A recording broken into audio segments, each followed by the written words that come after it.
No matter how short or how long your ride, you'll enjoy it more if you're comfortable. And the good news is that there's plenty you can do to improve the fit and feel of your bike. Now, feeling comfortable as you ride won't just make cycling a more pleasant experience, it could also benefit your performance. You're unlikely to be able to cycle fast if your back and neck are aching because you're using the wrong handlebars, for example. Here are our top tips for making your bike more comfortable. Before we get into making that bike more comfortable, we'd just like to ask you to pop a like on this video if you find it useful, subscribe if you'd like to see more from us, and you can even hit the bell icon to get notified when we post a new video. Right, on to the first tip. Well, if you're still running super skinny tyres, swapping to wider rubber could improve your comfort. With a larger chamber of air between you and the road, a wider tyre allows you to drop the pressure without running the risk of a pinch flat, where the inner tube gets punctured as a result of being sandwiched between the rim and the ground, and that is good news. The lower pressure also increases the amount of cushioning you get from the road, and this is the thing that will help with comfort. If you're worried that wider tyres will slow you down, don't be. You could even ride faster with increased width. Well, the majority of riders in the pro peloton are on 25mm tyres rather than 23s for most road stages these days, and there's lots of rolling resistance data out there that shows that 28mm tyres could be pretty speedy too. If you're riding a standard road bike, you might be able to fit those 28mm tyres to increase comfort further. It just depends how much clearance you have between the chainstays, the seat tube and the bottom bracket. With most rim brake bikes, the brakes are a limiting factor when it comes to tyre width, and many disc brake equipped bikes offer much more clearance. So if you're looking to run wide road tyres, it might be worth making the switch to discs. Tubeless is actually an extension of this. Tyres without an inner tube have no chance of those pinch punctures that we mentioned earlier, so you can let even more air out of your tyres, maximising the comfort. If you're not comfortable on the saddle that came fitted to your bike, well, quite simply change it.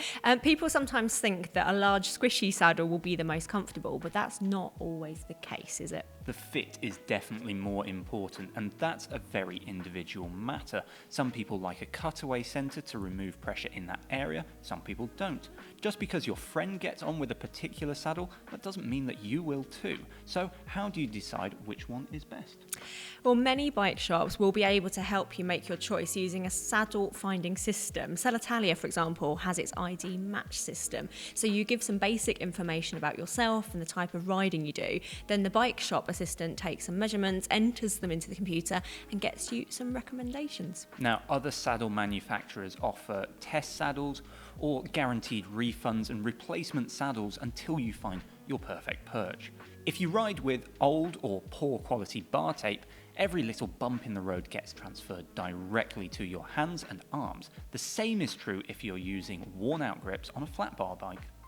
Well, good bar tape can filter out road buzz that's heading for your wrists, and it doesn't have to be expensive. Pro riders sometimes fit a double layer of bar tape, especially for the cobble classics like Paris-Roubaix, and you can do the same thing, although we must say getting the finish to look nice is a bit tricky. I'm saying that from my own point of view. Yeah, I'd agree. It doesn't look great. Other options is fitting shock absorbing pads underneath your bar tape. Again, getting the finish nice is a bit tricky. You can get these as a standalone item or specialized body geometry bar. Fat tape comes with those gel pads included in the box, and you fit both to the top of your handlebar, and you can even fit some to the drops too. Suspension seat posts exist mainly for mountain biking, but you can fit one to a road bike if you like as well. USC's Vibe suspension seat post, for example, provides 50mm of bump absorption. If you don't want to go that far in pursuit of comfort, you can fit a seat post that's designed to flex more than usual. Now, carbon fibre seat posts are also commonly associated with a reduction in road buzz, but the differences are often pretty small. Changing your seat post can also alter the position on your bike, which is another way to get more comfortable. One with zero setback can, for racers, help you get your weight further forward and make it easier to get low at the front end. Conversely, a longer setback can be great for a more upright position. Drop handlebars come in different widths, and bike manufacturers will fit a bar width that is right for most people who buy a particular sized frame, but that width won't suit everyone. The distance of the drop also varies between bars, as does the reach and even the shape of some of the drop section. Some are round, others are more anatomically shaped, and you may find a change here helps with hand comfort. If you feel like the drop is too deep or the reach is too far, you might be better off shifting to a compact handlebar. Many pro riders use compact bars these days, and it's a change that we see a lot of recreational riders making too.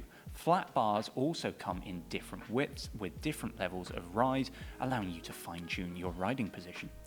Well, buying from your local bike shop will mean that they can talk you through the various options, and you can also get them to install a new bar if you do buy it from the shop. Stems come in various different lengths and angles, giving you the opportunity to alter your ride position significantly.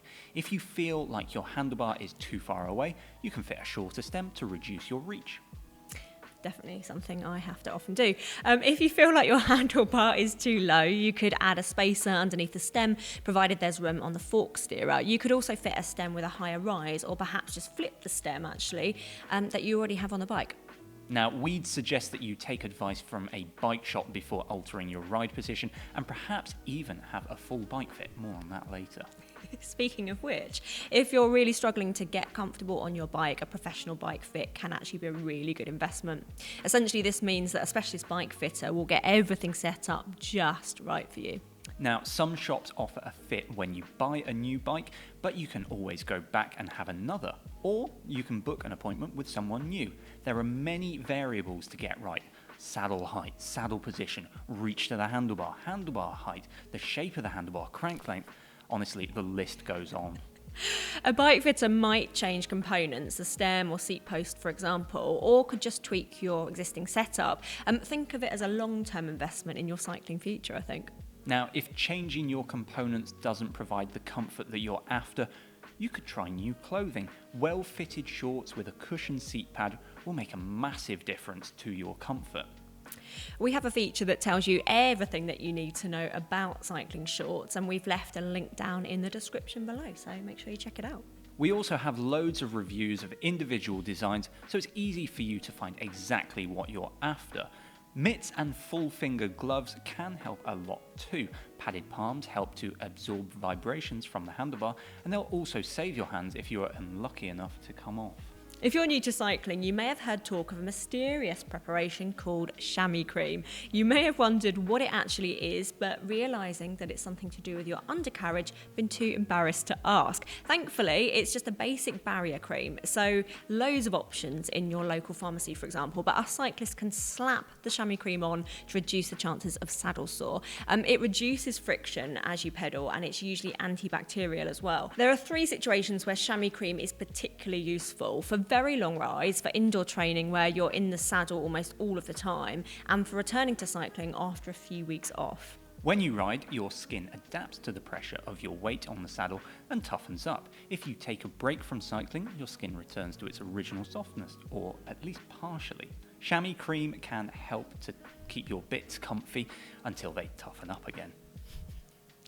Well, a ride substantially longer than you usually do is similar. Your undercarriage may be toughened up for 50 or 60 mile rides, and you might have done enough training that you're confident of completing a century, for example, but the extra distance can make you sore enough that the last few miles are just really not fun at all. Then it's chamois cream to the rescue, preventing a sore bottom. Chamois cream also contains antibacterial and antifungal ingredients to help reduce the likelihood of skin infections. Basic hygiene helps too. You should really get out of your shorts as soon as possible for your shower post-ride. Also, always wash your shorts between wears, that's really helpful. But an extra line of protection against the dreaded saddle sores can't hurt. One final bonus point to consider is whether or not your bike is actually the correct size.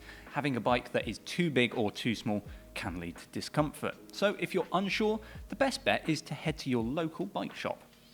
Well, that is 9 ways to hopefully cushion your next ride. Don't forget to give us a like and subscribe if this video was helpful. And as always, let us know your thoughts in the comments below. From both of us here and the Perspex screen, it's bye for now.